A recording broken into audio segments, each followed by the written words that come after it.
Ori and the Will of the Wisps is one of my most anticipated games of this year.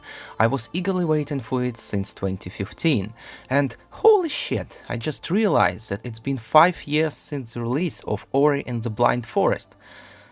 Damn, how time flies. It's been like yesterday for me. Anyway, the first game in this franchise was really special for me. It was one of the most memorable and fun gaming experiences that I had in 2015. So, as you can imagine, I was super hyped about the sequel, and it's a shame that after the first hours that I've spent with Ori and the Will of the Wisps, I've discovered a few disappointing issues that I didn't expect to see after waiting for so long.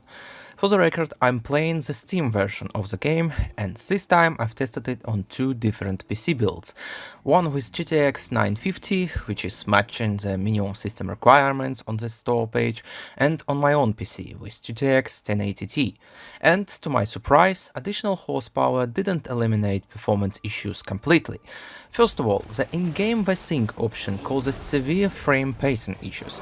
Regardless of the hardware and FPS target, in some moments I've noticed a 10-20% drop in frames. So I highly recommend you to disable in-game VSync and use third-party tools to cap your frame rate if you need it. Secondly, in both cases I've experienced occasional stutters and audio glitches. It mostly happened during the cutscenes and sounded like this.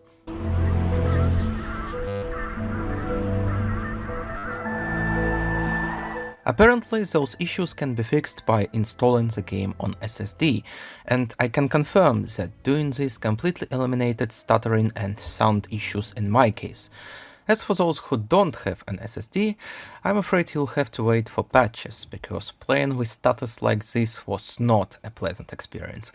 Speaking about other issues that can ruin your experience, I must warn you that during my tests I've discovered a game-breaking bug literally within the first 5 minutes of the game.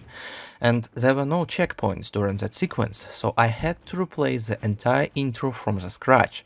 I can imagine that bugs like this could ruin the whole impression about Ori and the Will of the Wisps for you, and considering that the game doesn't have a manual save system, honestly I'm kinda afraid to continue playing it now, because of the fear of losing the progress again.